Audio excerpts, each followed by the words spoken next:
은혜 받으실 하나님의 말씀은 요한계시록 2장 18절로 29절 말씀입니다. 요한계시록 2장 18절로 29절 말씀을 봉독해 드리겠습니다. 두아디라 교회의 사자에게 편지하기를 그 눈이 불꽃 같고 그 발이 빛난 주석과 같은 하나님의 아들이 가라사대 내가 네 사업과 사랑과 믿음과 섬김과 인내를 아노니 네 나중 행위가 처음 것보다 많도다. 그러나 내게 책망할 일이 있노라. 자칭 선지자라 하는 여자 이세벨을 내가 용납함이니 그가 내 종들을 가르쳐 꾀어 행음하게 하고 우상의 제물을 먹게 하는도다. 또 내가 그에게 회개할 기회를 주었으되 그 음행을 회개하고자 아니하는도다. 볼지어다 내가 그를 침상에 던질 터이요 또 그로 더불어 간음하는 자들도 만일 그의 행위를 회개치 아니하면 큰 환난 가운데 던지고 또 내가 사망으로 그의 자녀를 죽이리니 모든 교회가 나는 사람의 뜻과 마음을 살피는 자인 줄 알지라. 내가 너희 각 사람의 행위대로 갚아주리라. 두아디라에 남아있어 이 교훈을 받지 아니하고 소위 사단의 깊은 것을 알지 못하는 너희에게 말하노니 다른 짐으로 너희에게 지울 것이 없노라. 다만 너희에게 있는 것을 내가 올 때까지 굳게 잡으라. 이기는 자와 끝까지 내 일을 지키는 그에게 만국을 다스리는 권세를 주리니 그가 철장을 가지고 저희를 다스려 질그릇 깨트리는 것과 같이 하리라. 나도 내 아버지께 받은 것이 그러하니라. 내가 또 그에게 새벽별을 주리라. 귀 있는 자는 성령이 교회들에게 하시는 말씀을 들을지어다. 아멘. 샬롬 성가대의 찬양과 니시 오케스트라의 연주가 있겠습니다. 네, 코로나 팬데믹 상황 가운데서도 쉬지 않으시고 우리 만민과 변함없이 함께 일하시는 우리 좋으신 아버지 하나님께 모든 감사와 영광의 박수 올려드리겠습니다. 예, 오늘은 당회장님의 영상설교 요한계시록 강해 20번째 두아디라 교회 4번째 말씀을 듣겠습니다. 사랑하는 성도 여러분, 전 세계 및 전국의 지교회 성도 여러분, 지성전 성도 여러분, 전 세계 인터넷을 통해 예배드리는 모든 성도 여러분, 시청자 여러분, 지난 시간까지는 주님께서 두아디라 교회에 주신 말씀에 담긴 일반적인 의미를 말씀드렸습니다. 오늘 이 시간에는 이 말씀에 담긴 또 다른 영적인 의미를 살펴보겠습니다. 이 말씀 안에는 하나님을 믿고 주님을 섬긴다 하면서도 진리를 왜곡하여 우상을 섬기고 있는 사람들을 깨우쳐 주시기 위한 내용이 담겨 있습니다. 어떤 특정 종교를 판단하고 비판하려는 의도가 아니라 이 말씀에 담긴 영적인 의미를 설명드리려는 것이니 이 말씀을 들으시는 모든 분들은 진리로 잘 분별하실 수 있기를 바랍니다. 먼저 본문 19절에 내가 내 사업과 사랑과 믿음과 섬김과 인내를 나누니 내 나중 행위가 처음 것보다 많도다 하신 말씀을 일반적으로는 두아디라 교회에 대한 주님의 칭찬으로 설명을 하는데 이 말씀의 진정한 의미는 칭찬이 아닙니다. 주 안에서의 사업과 사랑과 믿음과 섬김과 인내에 대해 그들의 나중 행위가 처음 것보다 많다는 것은 단지 겉으로 보여지는 행함적인 면에 있어서 많아졌다는 의미일 뿐이지요. 따라서 이 말씀은 칭찬의 의미가 아니라 그들이 겉으로 보이기 위해 행하는 일들이 정녕 진실한 것이었는가를 깨우쳐 주시기 위해 하신 권면의 말씀입니다. 외형적으로는 구제 사업을 비롯하여 여러 가지 선한 사업을 벌이고 있으며 그 규모도 점점 더 커지고는 있지만 그 목적이 과연 어디에 있는가 하는 것이지요. 물론 그들의 선한 사업이 잘못이라는 뜻이 아니라 그렇게 행해 나가는 목적이 사람들에게 자신들의 선한 모습을 보여주며 좋은 이미지로 만들어가기 위한 것은 없었는지 스스로 돌아보기를 원하시는 것입니다. 야고보서 2장 15절에서 17절에 만일 형제나 자매가 헐벗고 일용할 양식이 없는데 너희 중에 누구든지 그에게 이르되 평안히 가라, 더웁게 하라, 배부르게 하라 하며 그 몸에 쓸 것을 주지 아니하면 무슨 이익이 있으리요? 이와 같이 행함이 없는 믿음은 그 자체가 죽은 것이라 말씀한 대로 주 안에서 섬기고 구제하며 선을 베푸는 일들은 분명히 사랑이고 믿음이 있다는 증거이지요. 그런데 문제는 이렇게 행함의 증거만을 가지고는 그것이 참이라고 말할 수 없다는 사실입니다. 요한일서 3장 18절에 보면 자녀들아 우리가 말과 혀로만 사랑하지 말고 오직 행함과 진실함으로 하자는 말씀처럼 말과 혀로만 사랑한다 해서도 안 되지만 행함 역시 반드시 진실함이 동반되어야 하지요. 겉으로는 아무리 크게 주 안에서의 사업을 벌리고 사랑과 믿음과 섬김과 인내의 행함을 내보여도 마음 중심에서 우러나오는 진실한 것이 아니라면 주님께서 원하시는 참은 아니라는 사실입니다. 예를 들어 구제로 섬기는 일도 우리는 이렇게 구제하며 선한 일을 한다. 우리가 하는 일은 옳은 것이다. 이렇게 하는 것이 사랑이며 믿음이다 하며 자기 만족이나 드러내려는 마음으로 행한다면 중심을 보시는 하나님 앞에서는 결코 참된 것이 될 수 없다는 말이지요. 더욱이 자신들의 이미지를 좋게 만들어가기 위해, 즉 남들에게 좋게 보여지기 위한 목적으로 이런저런 일들을 행해 나간다면 그것은 자칫 외식이 되어버리고 맙니다. 그리고 이러한 외식적인 행함은 결국 알맹이 없는 신앙으로 변질되고 말지요. 하나님께서 원하시는 것은 마음의 거룩함이며 거룩한 마음에 진실을 담아 행하는 사랑과 믿음과 섬김과 인내입니다.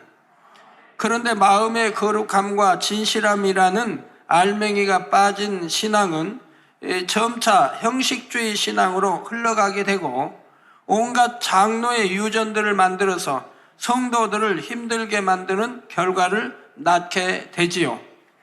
그래서 기독교 역사를 보면 초대교회의 순수했던 신앙이 시간이 지나면서 사람들이 만들어 놓은 형식에 매여감으로 점차 변질되어 갔던 것을 볼 수가 있습니다. 그러다가 마침내 16세기에는 참된 하나님의 뜻을 구하는 사람들에 의해 오직 성경으로 돌아가자는 개혁운동이 강력하게 일어났던 것이지요.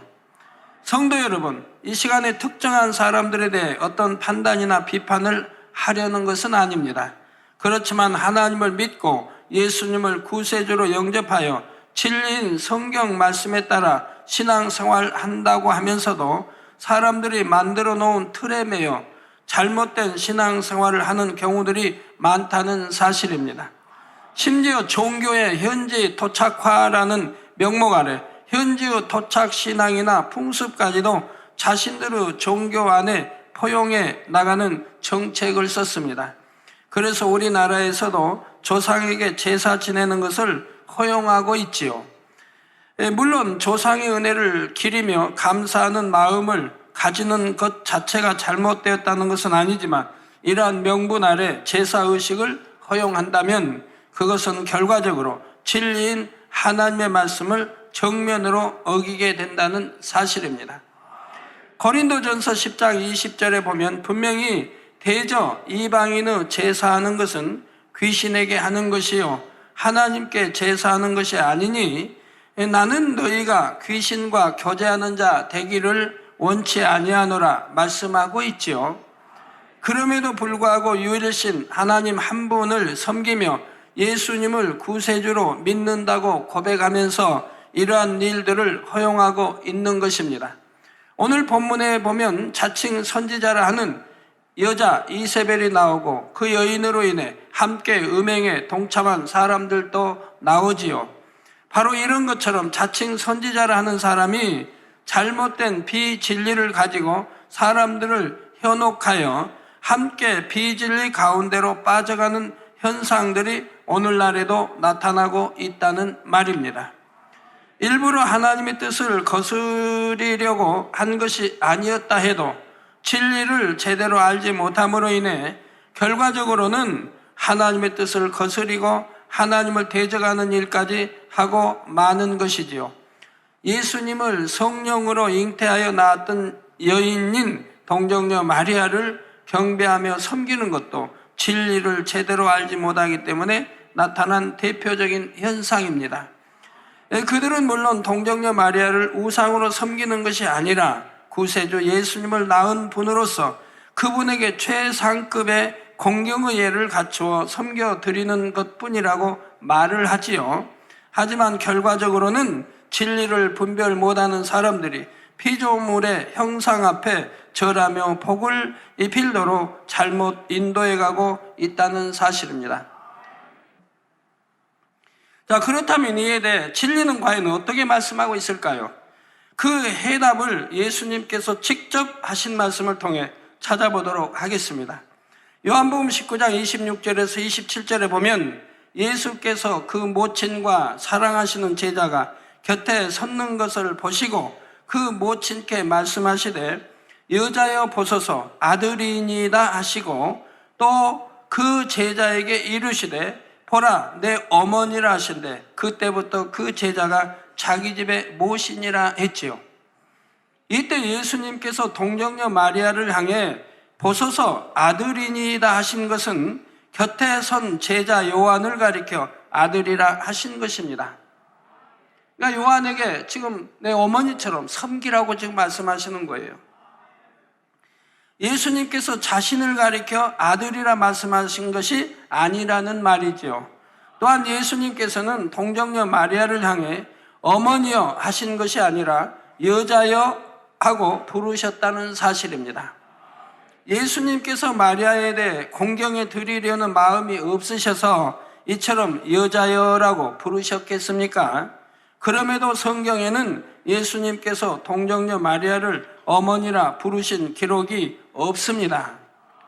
요한복음 2장에 예수님께서 물로 포도주를 만드실 때도 예수님께서는 동정녀 마리아를 향해 여자여 나와 무슨 상관이 있나이까 내 때가 아직 이르지 못하였나이다 하시며 여자여 하고 부르셨지요. 어머니라고 부르시질 않았습니다.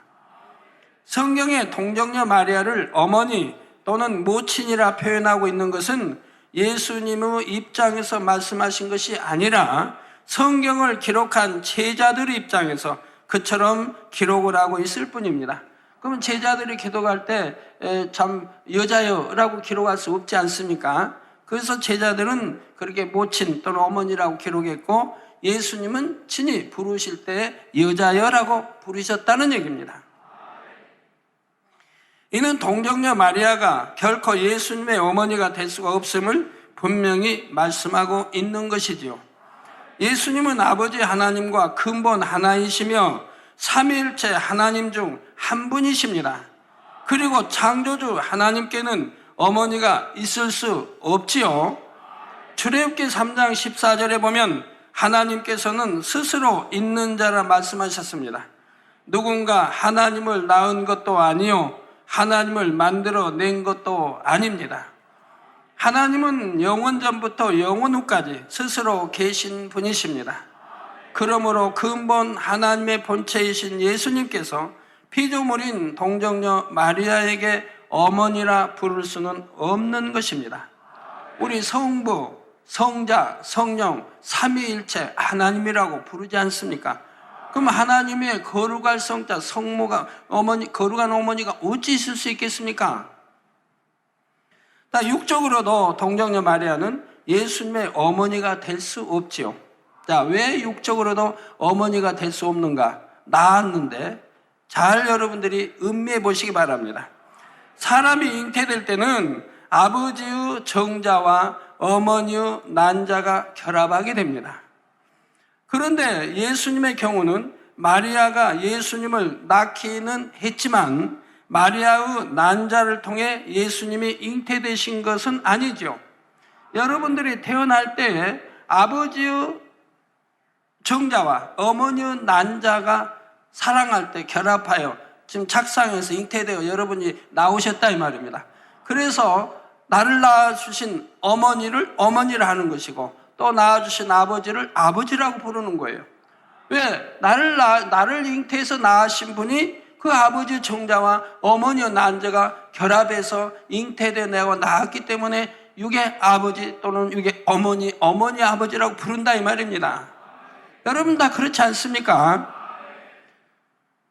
그런데 우리 예수님은 난자와 정자와 난자가 결합하여 나오신 것이 아니라 이 말입니다. 어느 누구의 정자를 받은 것도 아니고 또 여자의 난자를 받아서 잉태한 분이 아니라 이 말입니다. 그러니 어떻게 육의 어머니도 육의 아버지도 있을 수가 없는 것이지요. 예수님은 마리아의 몸을 빌어 나셨을 뿐 잉태될 때는 근본 하나님과 하나이신 성령의 능력으로 잉태되셨습니다. 성령으로 잉태되셨다 이 말이에요.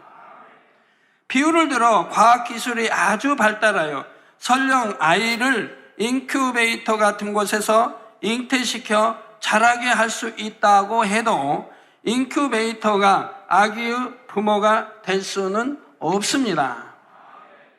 그 아이의 부모는 아이를 잉태하기 위해 정자와 난자를 제공한 사람들이 되는 것이지요. 이와 마찬가지로 예수님께서 동정녀 마리아의 몸을 빌어 나신 것은 사실이지만 그렇다 하여 하나님의 아들이시며 근본 하나님과 하나이신 예수님께서 동정녀 마리아의 아들이 될 수는 없는 것입니다. 왜? 난자를 받아 나온 것이 아니기 때문에요. 그러니 동정녀 마리아를 예수님의 어머니라 부르는 것도 맞지 않는 것이고요. 우리가 과학적으로도 의학적으로도 분명히 증거해낼 수 있지 않습니까? 우리 주님은 정자와 난자를 받아 태어나신 것이 아니고 성령으로 잉태되셔 나셨다고 성경은 분명히 말씀하고 있다 이 말입니다. 그렇기 때문에 하나님의 독생자 아들이요 또 하나님의 본체에서 나셨다고 말씀하고 있는 거지요. 진리의 성경은 바로 이러한 사실을 분명히 알 수 있도록 모든 것을 정확하게 기록해 놓고 있습니다.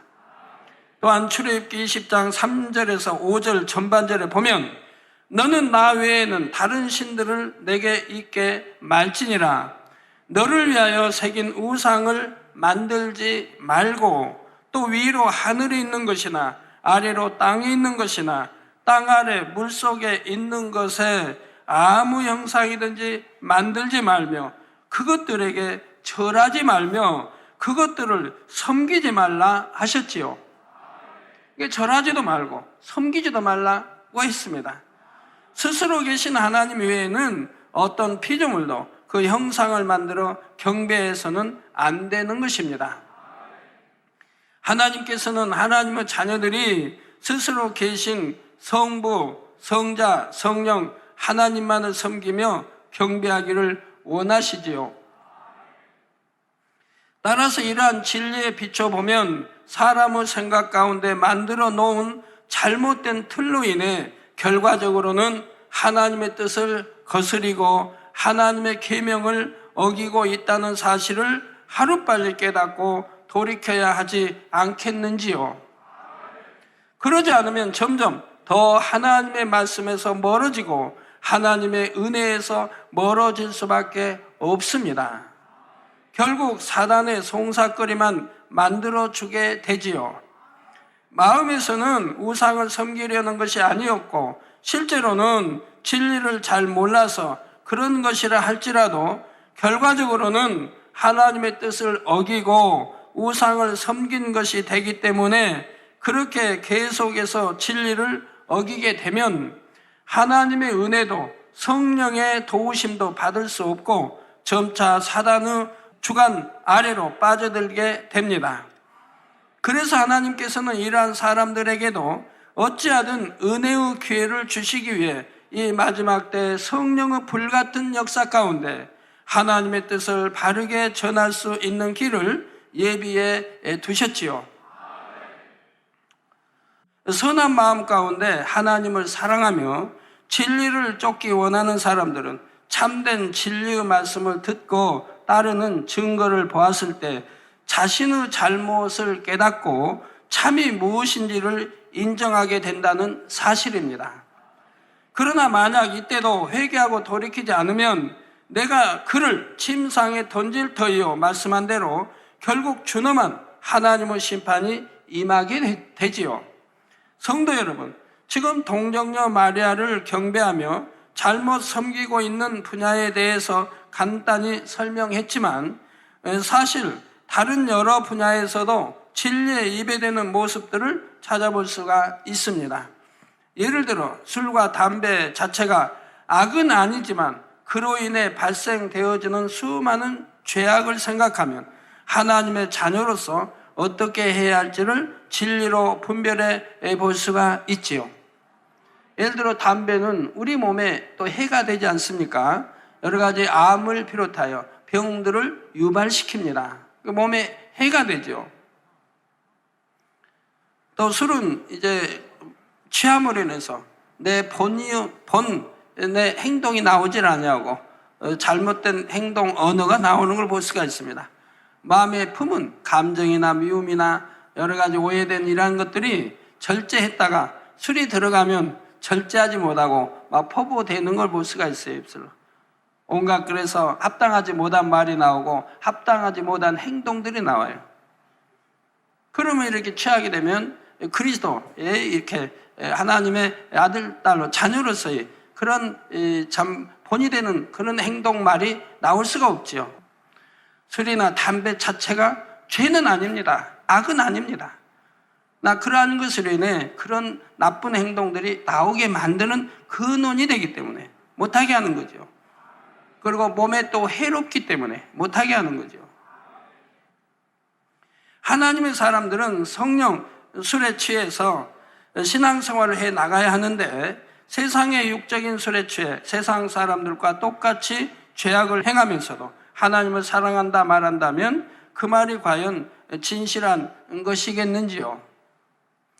또한 예수님께서 십자가에 달려 운명하실 때 성소 휘장이 위로부터 아래로 찢어짐으로써 하나님과 우리 사이에 막힌 죄의담이 허물어졌음을 나타내 주셨습니다.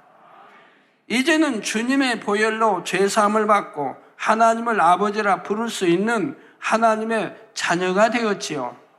그런데도 예수님께서 십자가 지시기 전에 우리가 아직 죄인 되었을 때 직접 하나님 앞에 나갈 수 없었을 때처럼 여전히 자신의 죄를 다른 사람, 즉 대리인을 통해 하나님께 대신 고해서 사함받을 수 있다고 말한다면 주님께서 이것을 얼마나 안타까워 하시겠습니까? 예수님께서 십자가 지신 이후에 신약에 와서 누군가 그렇게 대신 죄를 고하고 사함을 받도록 가르친 사도나 주님의 제자가 있었습니까? 우리 주님도 그렇게 가르치지 아니하셨고요. 하나님 앞에 직접 기도하도록 주 기도문도 가르쳐 주셨고요. 또 주님도 또 제자도 함께 직접 하나님께 기도하도록 가르치지 않으셨습니까? 겟세마네 동산에서도 제자들 데려가셨습니다. 그리고 깨어 기도하라고 했습니다. 누구에게 기도하라고 했습니까? 하나님께 하라고 한 것이죠. 더욱이 사람이 단지 입술로 당신의 죄가 사해졌습니다 말한다 해서 그것을 하나님께서도 인정하시는 것이 아니죠. 그러니 사람이 어떻게 그렇게 죄사함을 줄 수 있습니까? 죄를 고백하면 대신 기도해서 죄사함이 됐다고요? 죄라고 하는 것은 내 마음에서 돌이켰을 때, 내 행함에서 돌이켰을 때 그게 죄가 사해지는 것이고 하는 것이지, 여전히 죄를 짓고 있는데, 내 마음에 여전히 죄가 있는데, 미움이 있는데, 간음이 있는데, 도적질할 마음이 있고 혈기가 있는데 그냥 입술로 고했다고 해서 죄사함이 되느냐 이 말입니다. 말도 되지 않지 않습니까? 대신 다른 사람을 위해 중보의 기도를 올려줄 수는 있지만 그 기도를 들으시고 죄를 사해 주시는 분은 하나님 뿐이시라는 사실입니다. 그러면 어떤 분은 요한복음 20장 23절에 부활하신 주님께서 제자들에게 나타나 너희가 네 죄든지 사하면 사하여질 것이요 네 죄든지 그대로 두면 그대로 있으리라 말씀하신 것은 무엇입니까? 물으실 수가 있지요.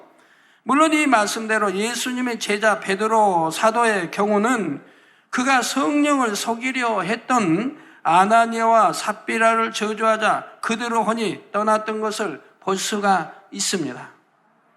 그렇다 하여 이 말씀이 아무에게나 다 적용되는 것은 아니지요. 그만큼 하나님과 주님과 하나 되어서 하나님의 사랑과 보장을 받는 사람이어야 합니다. 그런 사람이 저주했을 때 저주가 임하는데 그것도 저주를 받을 그런 행동이 있었을 때 저주가 임하는 거지. 선한 사람, 하나님 사랑하고 주님 사랑하고 선한 사람에게 저주하면 그 저주가 임합니까? 임하지 않습니다. 아나니와 삽비라는 지금 베드로를 속였다 이 말입니다. 그런데 성령을 속였다고 나오죠. 좀 베드로는 권능이 있는 하나님의 사도요, 제자요. 또 성령, 이 권능은 성령이 행하시는 것이라 이 말입니다. 그래서 성령을 네가 속였다고 한다 이 말입니다. 베드로를 속인 것은 성령을 속인 것이라 이 말입니다. 그렇기 때문에 성령을 속였기 때문에 바로 저주를 할 때 그 저주가 임하여서 혼이 떠나버렸다면 구원을 받지도 못했다 이 말입니다.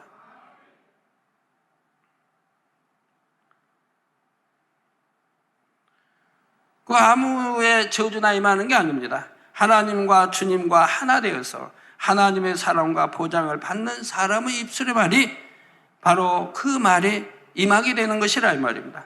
그래서 엘리사가 저주하니 암콤이 나와서 그 많은 아이들을 찢어 죽이지 않습니까? 그건 권능의 하나님의 선지자이지요. 그러나 그 선지자는 그로 인해서 결국 성경에 어떤 선지자가 병들어 죽었다고 나옵니까? 그러나 그 선지자만은 예외였습니다. 왜요? 아무리 하나님의 이런 권능이 있다고 해도 행할 게 있고 행하지 않을 것이 있습니다. 아무리 조롱하고 계속 성 안에서부터 계속 많은 그 아이들이, 수십 명의 아이들이 지금 조롱하면서 지금 엘리야를 따라 나옵니다. 성 밖까지 계속해. 그러니까 엘리야가 더 이상 참지 못해 저주해버리니까 암콤이 나와 아이들을 찢어 죽겠다 이 말입니다. 그렇지만 참았어야죠. 참았어야죠. 그리 못함으로 인해서 엘리사는 그냥 결국 병들어 이렇게 되는 것을 볼 수가 있죠. 자, 그렇다요. 이런 사람이 기도해주면 무조건 죄가 사함을 받는다는 의미도 아니지요. 의인의 강구는 역사하는 힘이 많다는 말씀처럼 이렇게 하나님의 사랑받고 보장받는 사람의 기도는 그만큼 하나님의 긍휼과 자비를 끌어내릴 수가 있지만 그렇다 해도 결국 죄사함의 열쇠는 본인에게 달려있다는 사실입니다. 요한일서 1장 7절에 저가 빛 가운데 계신 것 같이, 즉 하나님이, 우리 주님이 빛 가운데 계신 것 같이 우리도 빛 가운데 행하면 우리가 서로 사귐이 있고, 우리도 빛 가운데, 즉 진리 가운데, 성 가운데 이렇게 행하면 우리가 서로 사귐이 있다. 즉 하나님과 우리 사이에 사귐이 있다. 즉 하나님 사랑해요 하면 하나님도 그래 너는 나를 사랑한다. 하나님 믿습니다. 주님 믿습니다. 그러면 그래 너 믿는 것을 내가 안다. 인정해 주십니다. 서로 사귐이 있다 이 말입니다. 그래서 우리도 빛 가운데 행하면 우리가 서로 사귐이 있고 그 아들 예수의 피가 우리를 모든 죄에서 깨끗하게 하실 것이라고 말씀한 대로 우리가 빛 가운데 행하니 말씀 안에 사니까 그 아들 예수의 피가 우리 죄를 깨끗하게 해주신다고 했다 이 말입니다. 말씀대로 살지도 않는데 죄악 중에 사는데 비진리 가운데 사는데도 우리 주님의 보혈의 피가 우리를 씻어준다 하지 않았습니다. 그러니까 믿습니다 한다고 해서 죄가 사함받는다고 성경은 절대 한 적이 없습니다. 설령 어떤 죄를 범했다 할지라도 이제는 철저히 회개하고 돌이켜서 빛 가운데 행해 나갈 때라야 예수님의 보혈로 모든 죄를 사함받게 되는 것이죠. 본인이 여전히 회개하여 돌이키지 않으며 어둠 가운데 거하고 있다면 이때는 아무리 하나님의 사랑받고 보장받는 사람이 대신 하나님 앞에 기도해 주어도 하나님께서 용서해 주실 수가 없는 것입니다. 공의에 전혀 맞지가 않기 때문이죠. 그렇게 해서 용서가 된다면 사람들이 아무렇게나 살면서 죄를 짓다가 하나님의 사람 앞에 나와 기도해 달라고 할 것이고, 그래서 죄를 용서받으면 또 나가서 죄를 짓고 살지 않겠습니까? 이것이 어찌 공의겠고 참된 인간 경작이겠습니까? 따라서 하나님의 사랑받고 보장받는 사람이 대신 하나님께 중보의 기도를 올려줄 때라도 반드시 먼저 본인이 철저히 회개하고 돌이켜야 하지요. 그럴 때는 설령 너무나 용서받기 힘든 죄를 할지라도, 그래서 본인의 기도만으로는 용서받기 힘든 경우라도 하나님께서 사랑하시고 보장하시는 사람을 보시고 긍휼히 여겨 주실 수가 있는 것입니다. 자, 그렇지만 이러한 경우와 죄를 지은 사람이 대리자에게 죄를 고하고, 그러면 그 대리자가 대신 하나님께 기도해서 죄사함을 받을 수 있게 해준다는 주장과는 엄연히 다르다는 사실을 알아야 합니다. 성도 여러분, 어떤 사람들은 이러한 진리를 제대로 알지 못해서 잘못된 교리를 따라 행해나가는 사람들이 있습니다. 이런 사람들은 비록 그 행함이 하나님의 뜻을 거스린 것이기는 하지만 그것이 하나님의 뜻을 거스리는 것인 줄 알면서도 일부러 그렇게 행했다거나 악한 마음을 가지고 한 것이 아니기 때문에 하나님께서도 이해해 주시려고 하지요. 그래서 이런 사람들을 향해 본문 24절 후반절에는 소위 사단의 깊은 것을 알지 못하는 너희에게 말하노니 다른 짐으로 너희에게 지울 것이 없노라 말씀하고 계시다는 사실입니다. 모든 것을 행한 대로 갚아주시는 공의의 하나님이시지만 이렇게 사단의 깊은 속임수인 줄 알지 못해서 그러한 행함 가운데 빠졌던 사람들은 그 행함에서 회개하고 돌이키면 이제는 그것에 대해 더 이상 어떤 짐을 지우지 않으시겠다는 뜻이지요. 단 사단의 깊은 속임수임을 알면서도 행했다거나 고질적으로 마음을 내어주어 행했던 사람은 설령 철저히 회개하고 돌이킨다 해도 거기에 따르는 보응이 있게 됩니다.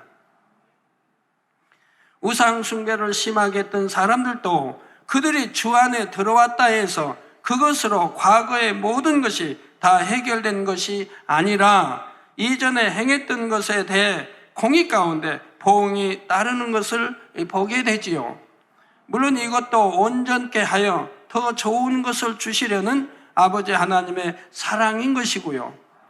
그러나 지금 본문에 말씀하는 경우는 하나님을 믿는다 하였고 주님을 구세주로 영접하였다 하였지만 그럼에도 진리를 제대로 알지 못해서 그러한 잘못된 행함 가운데 있었던 것이므로 이들의 경우는 우상을 심하게 숭배하거나 잘못된 것인 줄 알면서도 행했던 경우와는 달리 회개하고 돌이키는 것으로 과거의 행함을 용서하시고 더 이상 그것에 대해 묻지 않으시겠다는 말입니다. 그렇지만 이들에게도 주님께서는 다만 너희에게 있는 것을 내가 올 때까지 굳게 잡으라 당부하십니다. 이제 주님의 은혜 가운데 얻은 구원의 기회를 다시는 놓치는 일이 없도록 주님 맞는 그날까지 변개치 않고 달려가야 한다는 말씀이지요. 그렇게 했을 때만이 그들에게도 마침내 구원의 은혜가 주어지게 된다는 사실입니다. 이처럼 아버지 하나님께서는 어찌하든 한 사람이라도 더 구원에 이르게 하시기 위해 진리로 깨우쳐 주시고 또 깨우쳐 주시며 잘못된 길로 가고 있는 사람들을 향해 안타깝게 외치고 계시지요. 더욱이 그들이 하나님을 믿는다 하였고 주님을 구세주로 영접하였다 하면서도 사단의 속임수에 빠져 사망의 길로 가고 있는 경우라면 하나님께서는 더더욱 안타까운 심정으로 그들을 향해 구원의 길을 열고자 하시는 것입니다. 그래서 이 마지막 때 성령의 불같은 역사가 필요한 것이고 그 역사를 베풀기 위해 모든 것을 예비해 두실 수밖에 없으신 것이지요. 이제 다음 시간부터는 주님으로부터 내가 살았다 하는 이름은 가졌으나 죽은 자로다라는 말씀을 들었던 사대 교회에 대해 살펴보겠습니다. 사랑하는 성도 여러분, 어린아이가 태어나면 세월이 흐름에 따라 점차 성장을 하듯이 신앙 안에서도 영적인 성장은 계속되어야 합니다. 그런데 영적인 성장이라는 것이 단지 겉으로 보여지는 행함적인 면만을 의미하는 것은 아니지요. 물론 신앙이 성장할수록 겉으로 보여지는 행함도 날이 갈수록 더해져야겠지만 아버지 하나님께서 진정 원하시는 영적인 성장은 바로 마음의 성결을 이루어가는 것입니다.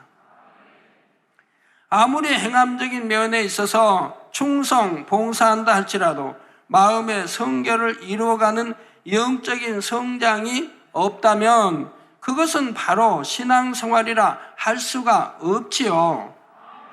마치 어린아이가 세월이 흐르면서 육적인 성장과 정신적인 성장이 함께 이루어져야 하듯이 신앙 안에서도 행함적인 면에서의 성장은 물론이고 반드시 내면의 영적인 성장이 함께 따라야 한다는 말입니다. 자, 그렇지 못할 때 바로 신앙의 영적인 정체 현상이 나타나면서 이런저런 문제들이 생겨나기도 하는 것이지요. 여러분 마음에 할례하면서 열심히 악은 모양이라도 버리고 기도하며 진리로 변해가는 사람들은 아주 기쁘고 항상 감사하고 그러면 얼굴에 빛이 나지 않습니까? 얼굴에도 빛이 나고 얼굴이 행복해 보이고 다른 사회 봐도 참 은혜로운 얼굴로 이렇게 바뀌어가는 것을 봅니다. 그러나 마음에 할례하지 않으면 10년이 돼도 20년이 돼도 예전 모습 그대로인 것이라 이 말입니다. 오히려 세월이 흘렀으니 더 얼굴은 더 험악해질 것이고요. 은혜로운 얼굴이 아니라 더 험악한 얼굴로 변한다 이 말이에요. 자, 어떤 질병이 오고 가정에 문제가 생기며 이런저런 어려움을 겪게 되는 이유는 물론 하나님과의 사이에 죄의담으로 인한 경우가 대부분이지만 때로는 신앙의 정체 현상으로 인해 오는 경우들도 있습니다. 욥기의 욥도 바로 행함적인 신앙의 차원에 머물러 하나님께서 진정 원하시는 영적인 신앙으로 발전하지 못한 채 정체되어 있을 때 하나님께서는 그에게 연단을 허락하셔서 그가 마침내는 영적인 신앙 안으로 들어올 수 있도록 인도해 가셨지요. 여러분이 욥기를 읽어보시면 욥과 그 친구들과 대화하는 장면이 나오죠. 하나하나가 다 상대를 정죄합니다. 욥의 친구들은 욥 네가 죄인이고 네가 잘못했고 너는 악한 자고 너는 죄인이고 정죄를 해요. 욥은 또 욥대로 친구들을 정죄하고 서로 정죄합니다. 자기는 잘났고 자기는 하나님의 뜻을 알고 자기는 똑똑하고 자기는 선한 자고 상대는 악한 자고 서로가 정죄해 나갑니다. 그러면서 그들의 마음이 낱낱이 회부가 됩니다. 욥기에 이제 여기 읽어보시면 그들의 마음이 낱낱이 회부가 돼요. 얼마나 사람이 악한지 그 육적인 그 마음들이 전부 낱낱이 회부가 되는 거예요. 그러면서 여러분 읽어보시면 자기를 발견하게 되는 거예요. 자기를. 아, 나도 바로 이런 사람이구나. 나도 바로 이런 사람이구나. 상대를 지적하고 상대를 정죄하고 판단하고 시기하고 질투하고 이것이 곧 내 마음이구나. 욥의 마음이 아니라 내 마음이구나. 욥의 친구들의 마음이 아니라 내 마음이구나. 내가 이렇게 악한 자구나 하는 것을 깨닫게 됩니다. 그걸 읽으면서 회개해 나가면 욥기 한 권 읽었을 때 여러분 얼마나 성결로 들어가겠습니까? 즉시 버려나가면 그러면 한밤이면 읽을 텐데 한 이틀 잡고요. 한 이틀이면 읽을 텐데 이틀 만에 여러분 얼마나 성결로 많이 들어가겠어요? 그래서 책이 있어야 한다니까요. 욥기의 욥도 바로 행함적인 신앙의 차원에 머물러 하나님께서 진정 원하시는 영적인 신앙으로 발전하지 못한 채 정체되어 있을 때에 하나님께서는 그에게 연단을 허락하셔서 그가 마침내는 영적인 신앙 안으로 들어올 수 있도록 인도해 가셨지요. 여러분 역사를 아주 오래전 2000년 전, 1000년 전에도 역사를 쭉 더듬어 보면 우리나라 역사도 그렇고 중국의 역사도 역사를 이렇게 더듬어 보면 선하게 살았던 사람들이에요. 이름 있는 재상이든 나오면 우리가 알지 않습니까? 정말 선하게 그 당시 예수가 우리 구세인 줄 몰라도 선하게 살았던 사람들은 다 신을 인정하는 걸 봐요. 신을 인정해요. 그리고 선하게 살아요. 그런 사람들은 다 장수한 것을 봐요. 병들어 죽었다든가 그런 게 없어요. 옛날에 약도 없고 병원도 없을 때도, 우리나라 옛날에 약도 없고 병원 없을 때도 그런 분들은, 그렇게 선했던 분들은 다 장수했다 이 말입니다. 70살, 80살 이렇게 사셨다 이 말이에요. 약도 없고 병원도 없을 때도. 오늘날도 마찬가지 아닙니까? 여러분들이 정녕 하나님 말씀 안에 살면 건강하게 살 수 있지 않습니까? 하나님이 더군다나 지켜주시니 오늘날 같이 이렇게 공기 오염되고 질병 많은 이런 곳에도 하나님이 지켜주시니 오염되지 않냐고 건강하게 살 수 있는 것을 보게 된다 이 말입니다. 그러므로 여러분도 이러한 사실을 잘 깨달아서 하나님 앞에 어떠한 죄의담도 없어야 하는 것은 물론이고 신앙의 영적인 정체가 없이 날마다 성장을 이루어 나가는 충만한 신앙생활을 하실 수 있기를 바랍니다. 그래서 에베소서 4장 13절에 우리가 다 하나님의 아들을 믿는 것과 아는 일에 하나가 되어 온전한 사람을 이루어 그리스도의 장성한 분량이 충만한 데까지 이르리니 하신 말씀처럼 여러분의 신앙이 신속히 성장하여 영으로 온영으로 이루어 나오시기를 주님의 이름으로 축원합니다. 들으신 말씀을 생각하면서 기도하시겠습니다. 아버지 하나님, 오늘도 귀한 말씀에 감사드립니다. 두아디라의 교회에 주신 말씀처럼 우리의 사랑, 믿음, 또 섬김과 인내에 있어서 정녕 우리에게 원하시는 것은 단지 겉모습만이 아니라 진정 얼마나 마음으로 함께하며 얼마나 진실한 믿음으로 이루는가가 더 중요하다 하셨나이다. 또한 하나님께서 진정 원하시는 것은 마음의 거룩함이며 거룩한 마음의 진실을 담아 행하는 행함들이어야 한다 하셨사오니 외모나 형식이 아닌 오직 행함과 진실함으로 마음의 성결을 이루어가며 아버지의 그 모든 뜻들을 아름답게 이루어드리는 우리 모든 만민이 되게 축복해 주시옵소서. 감사드리옵고 예수 그리스도의 이름으로 기도하옵나이다. 아멘. 영상을 통하여 당의자님의 환자를 위한 기도를 받겠습니다. 아픈 곳이나 연약한 곳에 손을 얹고 기도받으시고 아프지 않으신 분들은 가슴에 손을 얹고 마음의 소원을 위해 믿음으로 기도받으시기 바랍니다. 할렐루야. 전능하신 사랑의 아버지 하나님, 이 시간 기도받는 모든 성도님들 위해 안수하여 주옵소서. GCN과 인터넷과 화상을 통해 기도받는 지교회와 지성전 그리고 전세계 하나님의 자녀들 위에도 시공간을 초월하여 역사하여 주시기를 원합니다. 믿어지는 믿음을 주시고 부정적인 생각과 의심의 세력을 물리쳐 주옵시며 모든 시험 환난도 물리쳐 주옵소서. 머리부터 발끝까지 오장육부 뼈 마디마디 온몸의 신경 조직 세포 등 아픈 곳마다 성령의 불로 태우시고 근본의 빛으로 역사하여 주옵소서. 예수 그리스도의 이름으로 명하노니 원수마귀 사단 모든 질병 균 연약함아 물러가라. 빛이 여임하라. 모든 불치 난치병도 성령의 불로 태워 깨끗하게 역사하여 주옵소서. 말라리아를 비롯한 모든 풍토병도 물리쳐 주옵소서. 감기, 기침, 열, 몸살, 독감 등 각종 유행성 질병도 다 물러가라. 어떠한 유행성 질병 균도 틈타지 않게 지켜 주옵소서. 위암, 폐암, 간암, 유방암, 자궁암, 대장암, 피부암 등 각종 암과 에이즈, 백혈병, 뇌졸중, 고혈압, 저혈압, 심장병, 폐병, 위장병, 당뇨, 부인병, 피부병, 갑상선 질환과 모든 염증도 깨끗게 하여 주옵소서. 소아마비, 중풍, 관절염, 디스크도 온전케 하여 주옵소서. 요통, 두통, 신경통을 비롯한 모든 통증은 사라질지어다.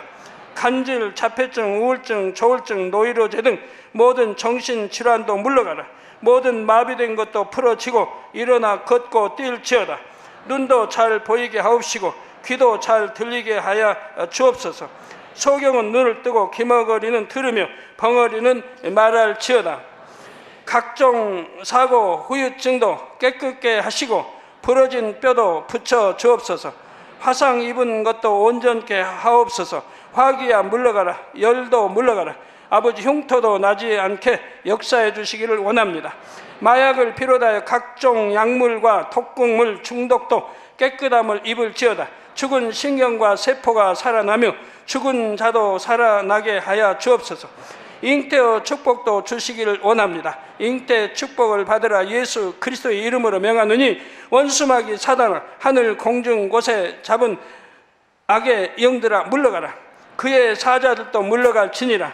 이 땅의 악한 영, 더러운 영, 거짓되고 간사한 영, 이간질하고 미혹하는 모든 어둠들은 물러가라.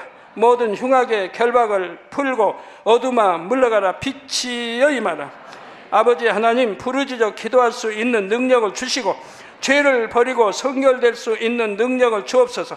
영혼이 잘됨같이 범사에 잘되게 하시고 가정의 복음화도 이루어 주시기를 원합니다. 한 주간도 모든 사고와 재앙으로부터 지켜주시고 불통이 없는 형통한 삶을 살 수 있도록 축복해 주옵소서. 성령의 불담으로 천군 천사와 주님의 불꽃 같은 눈동자로 모든 하나님의 자녀들과 가정, 일터, 사업터를 지켜주시기를 원합니다.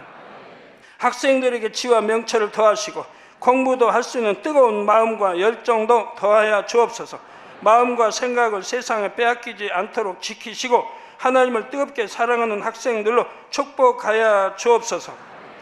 하나님의 자녀들이 먹으나 마시나 입으나 무엇을 하든지 하나님 앞에 영광 돌리는 삶이 되게 축복하여 주시기를 원합니다. 나는 하나님을 만났노라, 체험했노라, 응답 받았노라, 축복 받았노라, 간증하는 입술이 되게 역사하여 주옵소서. 아버지 하나님 감사합니다. 홀로 영광 받으옵소서.